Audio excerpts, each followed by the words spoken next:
Yeah. All right, this calls to order the meeting of the San Francisco Elections Commission. Today is November 16th, 2016. It's 6:04 p.m. I will start with a roll call. Commissioner Jung? Here. Commissioner Yu? Here. Actually, I don't think our mics are on.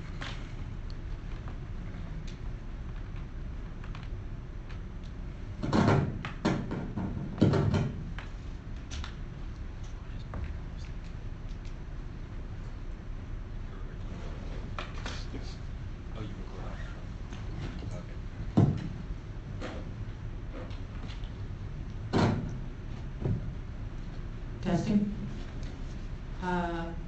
Commissioner Safon's absent is excused. I'm Commissioner Rowe. Commissioner Paris? Here. Commissioner Jordanek? Here. And Commissioner Donaldson's absence is excused.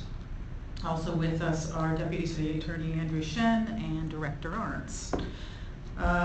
Item 2, general public comment. Is there any public? Yeah. Hi, come on up if you'd like to comment on anything that's not otherwise on the agenda. Sure. Yeah, my name's Otto Duffy. It's possible if you might recall what I look like. I was here exactly this time last June. Last June? Yeah. And my issue was that I decided to get out the vote in my building. I live in the Tenderloin, not too far from here, in one of the hotels. And what I found disturbed me in that there was so much over-registration for the building. And in fact, we have about 50 voters in the building. The registration lists over 100. It's over 100%. And this is, of course, an artifact of a couple of things. One, we have a somewhat transient population.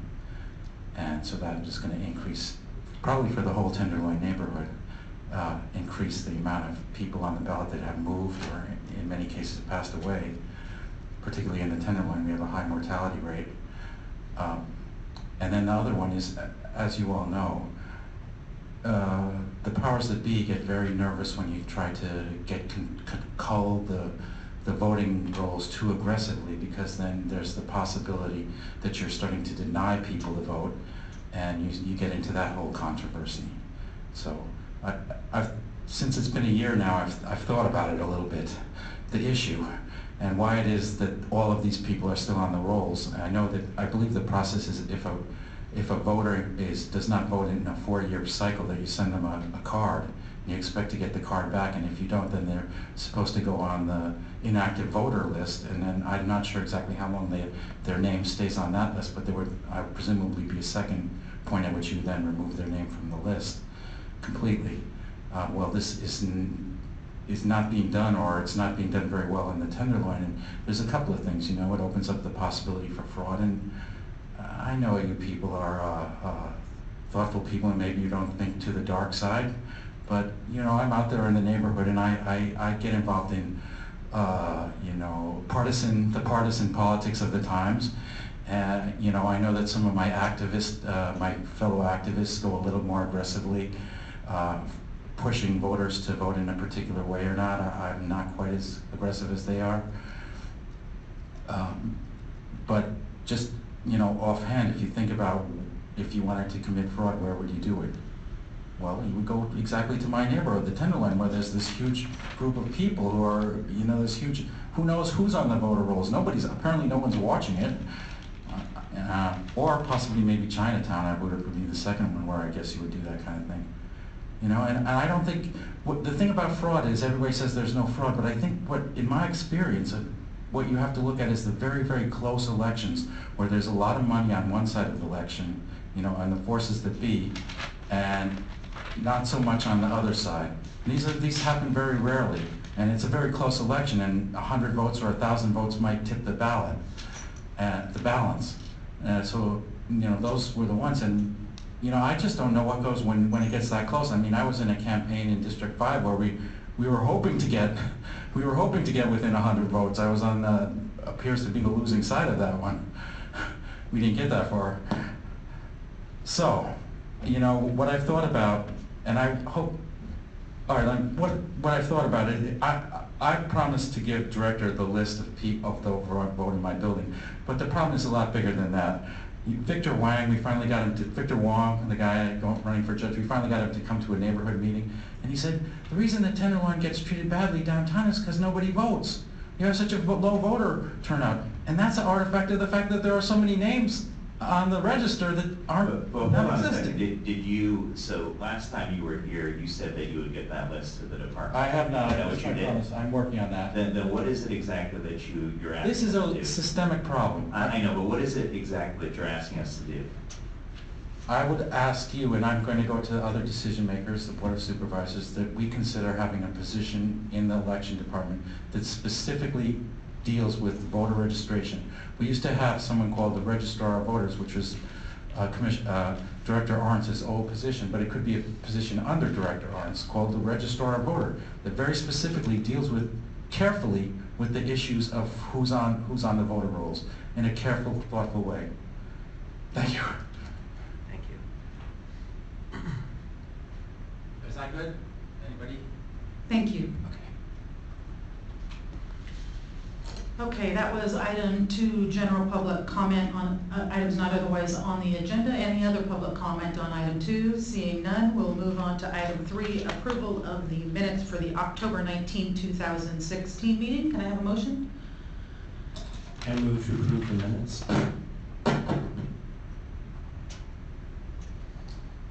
Second? I'll second that. Any commissioner discussion? Any public comment on the minutes? Seeing none, let's take a vote. Commissioner Jung? Yes. Commissioner Yu? Yes. I, Commissioner Rowe vote yes. Commissioner Paris? Yes. Commissioner Jordanek? Yes. The vote is unanimous to approve. Moving on, item 4, commissioners' reports. Do we have any commissioner reports? I'll say a few things. For starters, I was a polling place inspector at my precinct this election and had a good experience. It was a long day. Although I'm going to hold off on election comments until we review the election, which I think BOPIC will probably be doing the first week of December. And just kind of administrative thing, we got an email from building management about our room reservations for next year, and I just wanted to let the commission know that those are confirmed. We have the same rooms for next year in times. Thank you for handling that. Sure. And I also wanted to report on 2 election results that happened elsewhere in the country that might be of interest. Number 1, ranked choice voting passed in Benton County, Oregon, 54% to 40, or 52%, sorry, 54% to 46%. And also the state of Maine passed ranked choice voting for all of their state elections, for state offices, and for Congress. Did you say Fenton County? That was Benton. Benton. Benton in Oregon. And then in Maine, the percent was 52 to 48, and they were already using that at the city level in Portland. And just a couple more things about that. In Maine's statute, it was a citizens initiative that passed. They're saying that there are no fewer than 6 rankings that are allowed.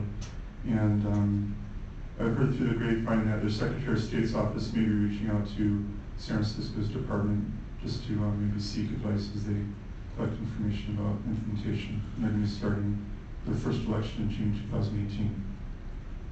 So that's all. Thank you. Other commissioner reports? So for this election, I've been working in San Mateo County. Excuse me. I have been the senior poll worker trainer, so that also means that I've trained all the field techs in the county of San Mateo. And on election day, I served as a field tech I ride-along coordinator, which is equivalent to a Fed, I believe, here in San Francisco. Long day, good experience. I am working on the reconciliation. San Mateo County has kind of had a brain drain regarding just institutional knowledge about how to get things done at the top. So it's been a little bit of a struggle, but overall, very good experience to help build on my just general knowledge of the working of elections. Other commissioner comment? I'll just report, I don't know if this would go here or on the agenda item, but I wanted to mention a couple things. One, We haven't made any progress, I'm not sure why, but we haven't made any progress on hiring a secretary. So I'm going to reopen that process. It's been so long since our applicants submitted their applications that I'd be surprised if many of them are still interested in the position. So we're going to need to start that over, and I think we need to reassign it to somebody else who can help go through at least the initial culling process. It's really burdensome not to have a secretary for both the president and the BOPEC chairperson, and for Commissioner Jordanek, who has to do all of the electronic work. So I really think we need to take this seriously, and I'm asking for a volunteer to take over the process. Once we get the applications of doing the first review of them, I'll be happy to work with that person to take it from there, but I just need some help. So is there anyone who can volunteer to help with that? What's the timetable as far as reopening the process, closing the applications? I can notify the Department of Human Resources, or whatever it's called, this week. My guess is they'll get it posted within a week, and I think we normally leave it open for at least a few weeks. So we won't be getting those applications back for at least a month, possibly 2 months. I can't remember exactly how long we usually leave it open, but there'll be a little bit of time. We typically get in between 50 and 100 applications, so it is quite a bit of work to review them and pull out the best. But I need some help from somebody on this. We had a commissioner who was doing it, but I suspect that she's had other things going on because it just hasn't happened. I'll do it if and only if no one else wants to volunteer. I guess you're it, Commissioner Paris. Thank you so much once again for stepping up to the plate. I really appreciate it. You're welcome. The other thing I want to let people know is that we will be having our, in January, we will be having our annual election for officers. And I really want to start people thinking about maybe ways that we might be able to diversify who serves as officers here. I'm not going to be putting in my name for vice president, obviously wouldn't for president, but I hope that we can get some new people to start participating in that. So please start thinking about it for January if you can. Same thing with the BOPEC leadership and the BOPEC membership. I think BOPEC's a really good way to put yourself in a position where you go through the process of what it takes to be president, and whoever wants to be president, maybe not this coming year, but the next year, would be great if they would be willing to serve as the BOPEC chair and take over that position. So that's just my comment for things to come. No other commissioner comment on item 4? Public comment on item 4, commissioner reports?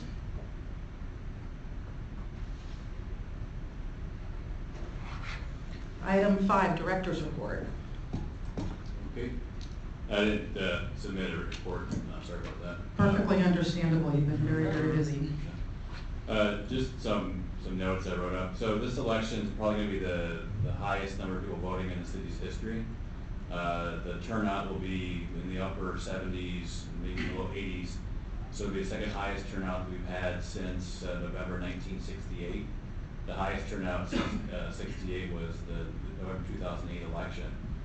So this election tracked November 2008 fairly closely, except for the nature of how votes cast. 30% of the turnout will be at the polls, and the remaining 70% will be by mail. Whereas in November 2008, that was the last election where more than half of the vote was cast at polling places. Since then, the mail turnout has increased in San Francisco. I think the number was around 68, 69% of the registered voters received ballots, might be high as 70% this election. So before election day even hit, 3/4 of the registered voters had ballots in their hands on election day. We issued over 350,000 vote-by-mail ballots. We received over 75% of those back.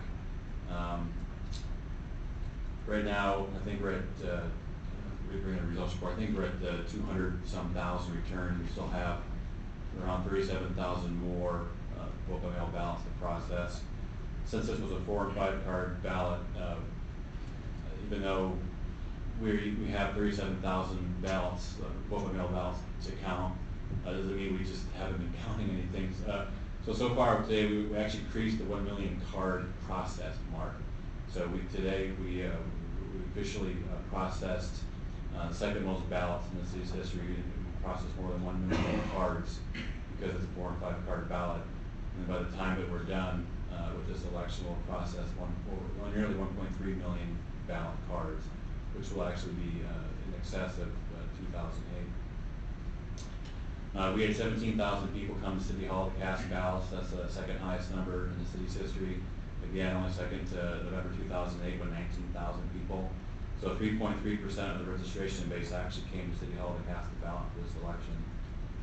We had nearly 3,000 poll workers at 576 polling places. All the polls opened up on time on election day. It's the second time in my tenure that all the polls have opened up by 7 o'clock. So that was really helpful.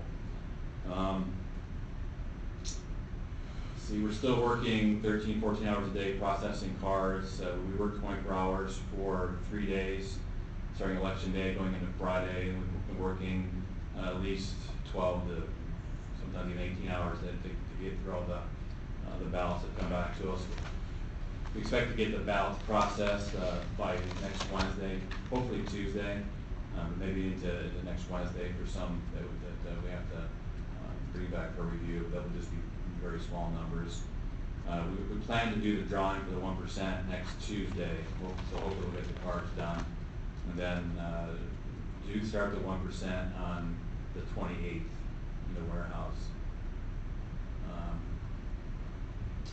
Yeah, and so far I have to say that this is probably the best election the department has conducted since I've been here, not because of me, but because of the people in the department. I have to say, I'm just from the beginning of the process, even through last night, we were all there until midnight, getting through these ballots. It's been very impressive to me, the people that put time and their energy, and also just a lot of passion into the elections process.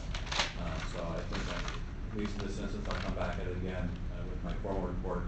I just want to praise the people working with the department, and also people who are in the department who organized this election many months ago and are still conducting it.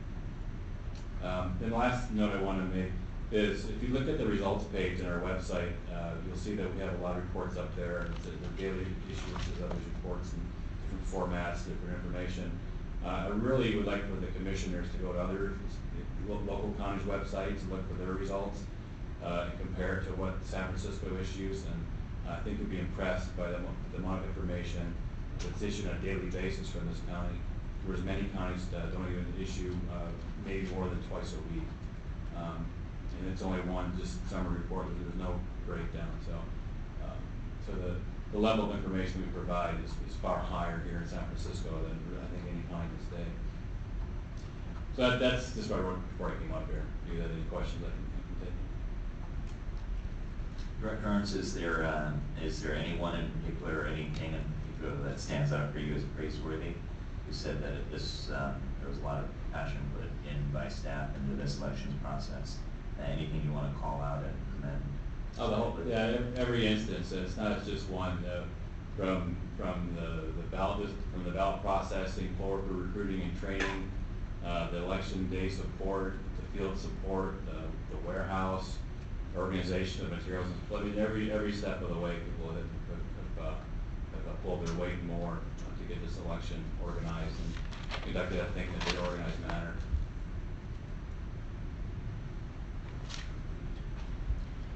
Yeah, Director Arns, just want to first thank you for your efforts. I know it's a monumental task, and I think from what I've seen, you've been doing a great job. All the departments have been doing a great job. And I also agree with you on the results pages.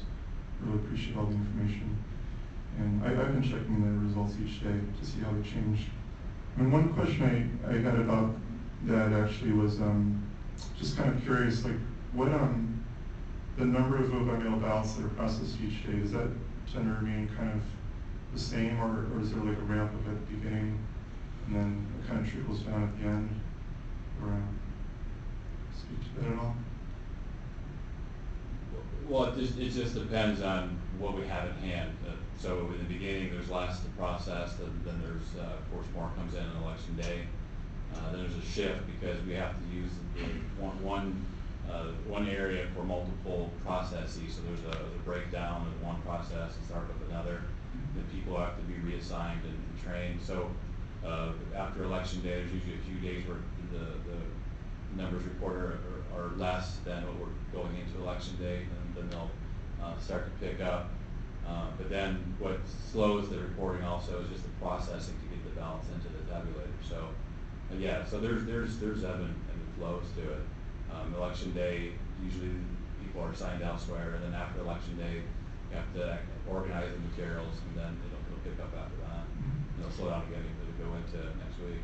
And what sorts of media queries have you been getting? Have they been focusing on anything in particular? In the beginning, it was the voter fraud questions. I had several of those come my direction. Then nothing unusual, just usual election stuff. Okay. How many people vote by mail? And just two more questions. I was wondering if you could maybe speak a little bit to the issue that the public commenter asked about, and just maybe explain kind of what the department does around pulling the voter list and how that relates to the inactive voters, and what the schedule is for that. Dictated by the state, or? Yeah, there's many pieces to that. When someone registers now, there's a statewide database, so the record is actually sent from the local jurisdiction to the statewide database, which compares all current existing records for people who are registered to vote. So if there's a match of someone who's registered in the same county from which the person registered, or another county, that's indicated in a notice to the home jurisdiction of that new registrant. So the counties have to make a decision if it's a duplicate record or not. If a jurisdiction receives notification, like through the post office, someone's moved, then those voters are inactivated. And then if the voters don't vote for, I think it's 2 federal cycles, then we do send out the notices, and if we don't get those back, we do inactivate voters. Inactivating voters is usually it's often the last step that we'll take, and cancellation will occur down the road if there's just no transactions on the record for usually longer.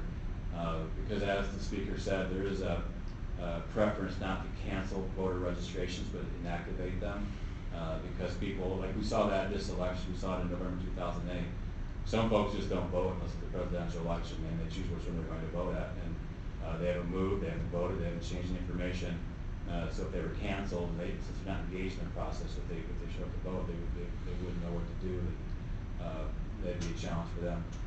So a lot of inactivations, but we do send out notices. We try to get information back. We get monthly reports from the post office regarding changes of address. We get information from DMV of people that have gone to DMV through the state. And now that the statewide database is in place, any transactions that occur go up into the statewide system. We can get compared against information in other counties, then the counties make decisions. Then the counties will know to contact one another if there's a person existing potentially or trying to register in multiple jurisdictions. So there's many steps, but also, like if we get a list from someone that there's people that are registered someplace, I think they're probably inactive voters from the description I heard. We'll follow up, we'll send letters, we'll try to contact people.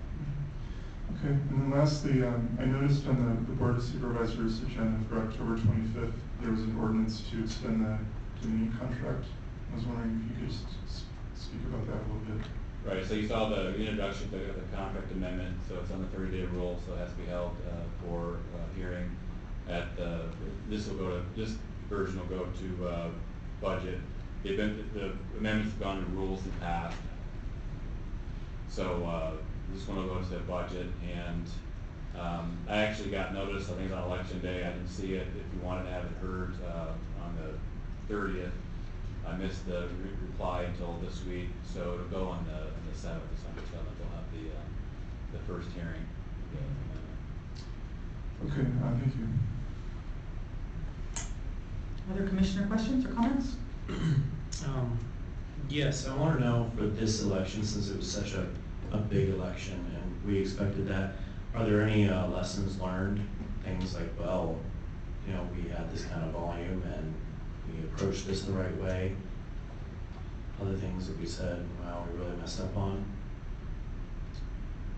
We haven't had any debriefings yet, so right now we're still focused on the task at hand. But really, for this election, a lot went right. as we were prepared for this, and, you know, and we were here in November 2008, so we'd seen a similar turnout. We had experienced a 5-card ballot previously. I think the gubernatorial election, November 2012. So, you know, we knew what was coming. We got ready for it.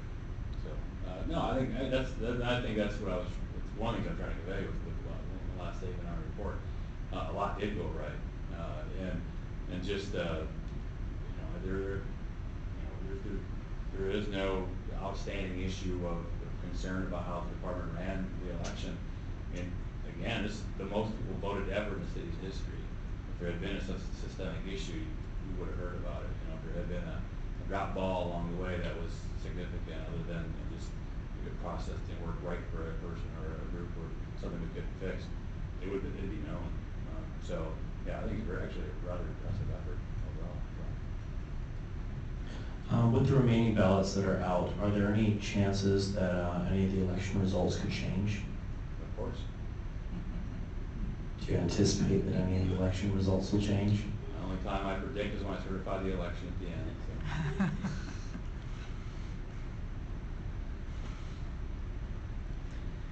So. Other commissioner comment on the item 5 director's report?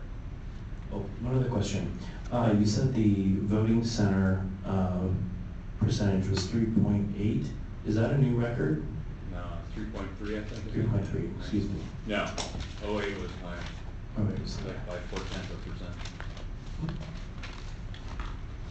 Let me ask a question for the notes. Did you say it was the second highest since 1968? Is that what you said? Okay, any public comment on item 5 director's report? Seeing none, let's move on to item 6, future agendas. Any commissioner comment? I would like us to revisit the internet voting if we have time in December. And I think maybe work with the advocate that brought it forward to maybe introduce a resolution or something for us to consider on that topic.